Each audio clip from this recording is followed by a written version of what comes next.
Today is day 20 of the Karen Read trial. I'm going to give you my daily recap. Adjust this camera just a little bit too. Okay.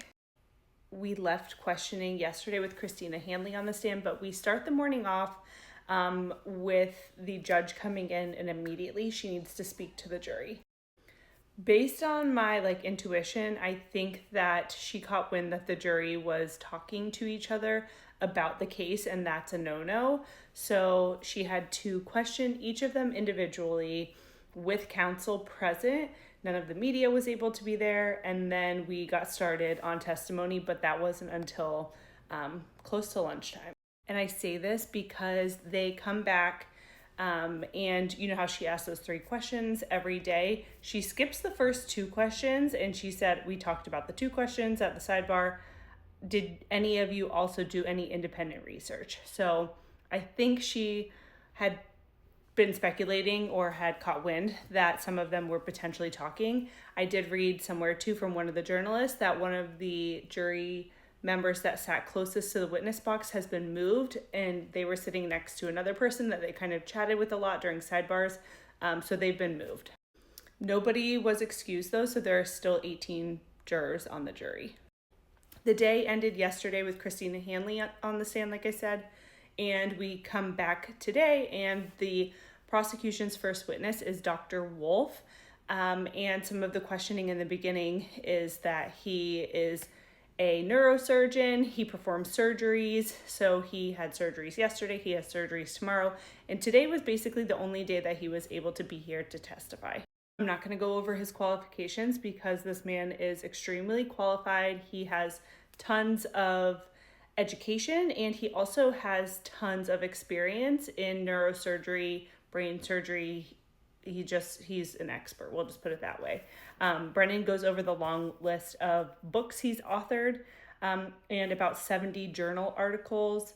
And then we finally get into some of the deep questioning. Also, I'm super distracted right now because my husband never wants to talk baby names, and he's texting me all the baby names that he likes for our baby girl right now. And I'm like, okay, I'm filming, but yes, I want to talk baby names too. Okay, Brennan shows the witness, Dr. Wolf, the injury to John O'Keefe's back of his head, and we know it's about an inch and a half laceration on the back of his head. And he says that it was a laceration with some bruising and some abrasions on it. It's a classic blunt force trauma wound that you would see when someone falls backwards and hits solid ground. He goes into explaining some of the fractures in the back of the skull too. And Brennan wants to know, can this injury happen from just falling backwards and hitting your head? And he said yes. He's worked in the trauma center in Minnesota for a number of years, so he has seen people slip and fall on icy sidewalks and fall back, hit their head on the sidewalk, and he's seen injuries just like this. I forgot to put Dr. Wolf's picture up there for you guys, but Brennan wants to know if this type of injury on the back of John O'Keefe's head could have been sustained from being hit with a bat or a weapon. And he says he would have had a depressed skull fracture. He didn't have that. Do you have an opinion how the skull fractures happen? And he says it was specifically from the trauma and the high speed of gravity. He explains in all kinds of medical terms how John O'Keefe would have gotten the raccoon eyes. And basically, if you have the brain stem and the brain fluid leaking, it can leak into the orbital area, and that can cause the raccoon eyes. There's another term for it too. Brennan wants to know if the brain itself could have produced these orbital fractures in the front of his, where his eyes were when they were all swollen up, everyone has said. And he says no. The fracture was caused by the force through the clivus, I think is what he says. It's impossible to know basically if John O'Keefe immediately became unconscious. It's more probable than not that shortly after he was unable to do functional activities, which would have been like getting up or calling for help. He would not have died immediately.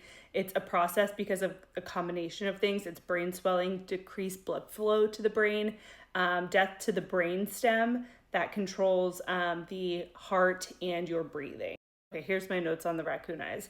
They happen because of the leakage through the orbital fractures, through the periorbital space.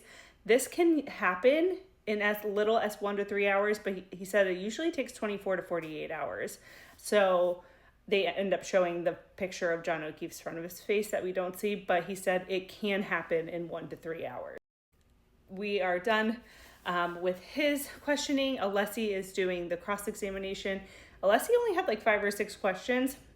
The main takeaway was, and I think he kind of just wanted to mic drop on this, was that the laceration to the front of John O'Keefe's face could not have been sustained by the injury on the back of his head. So he had to get that injury on the front of his face a different way. Brennan calls the next witness back up, and it's Christina Hanley again. She is the forensic analyst level 3 for Mass State Police. We met her yesterday, and she is being questioned by Lally. Did I say Brennan? Brennan called the witness, but it was Lally. She's being questioned about the glass again. This is 3-2. It's the clear glass cup with broken irregular edges. And we learn about a few other things. This ends up being the most important piece. I'll show you guys the other one. This is 7-12. It's a few pieces of plastic and then 9 pieces of glass. And you could see like some of the glass she does put together, and Lally questions her about that kind of at the end. So 6 of the 9 pieces that were recovered end up matching the base part of the glass, which was 3-2. She also testifies that the clear pieces of plastic were consistent with the pieces of plastic in the debris that was from the taillight. So this was the debris that was in John O'Keefe's clothing. Sorry, the text messages with the baby names are very distracting right now. Lally also enters 3 more pieces of evidence in. Their diagrams or graphs. And it is basically how she came to her conclusions and what microscopes she used. Alan Jackson is doing the cross-exam of her today, and he starts off right away with most of the pieces of the taillight are plastic. So she did test everything. She knows the difference between the glass and the plastic in the taillight, and she says everything that she had was plastic. In fact, she doesn't know if there was glass to other pieces or parts of the taillight, so she can't really say, but it really sounds like all of it is plastic. He wants to reiterate that no blood or biological matter was found on any of the taillight plastic pieces. She only saw that there was some dirt from that was on the taillight, but there was nothing that was like John O'Keefe's DNA on those individual like pieces of taillight. She's not the person that would do that, but she said she didn't observe blood or anything on the taillight pieces. She explains who turned in the broken pieces of taillight. It was the 9 pieces of glass that were found at 34 Fairview. Those were turned in by Trooper Buchanan, and it's the 9 pieces of glass, right? Oh, and a few pieces of plastic in there. And then Trooper Proctor turned in 7-14. And Alan Jackson then comes out with this diagram of everything, and it makes it so easy to understand. I feel like I'm not normally like a visual learner, but this helped entirely. This is the graphic that he admitted into evidence. So it says all of the items that were recovered. 3-2 is the cup, 3-3 is the bumper glass, 7-12 is the 9 pieces, and then there were several pieces of plastic here too, and then the glass recovered by Proctor.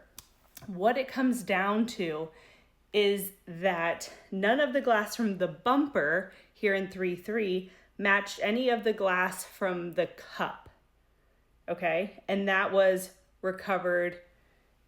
This was from the bumper, and that was the cup. So it was only the glass that was recovered by Trooper Buchanan that day matched the cup. Whew, okay.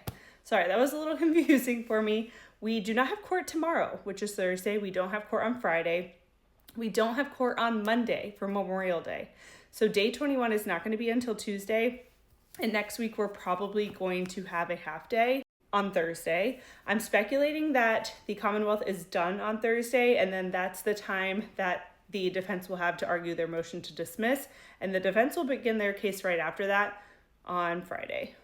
So everybody enjoy your nice long holiday weekend. Maybe I'll do some other videos about the house and the driveway and whatever else too.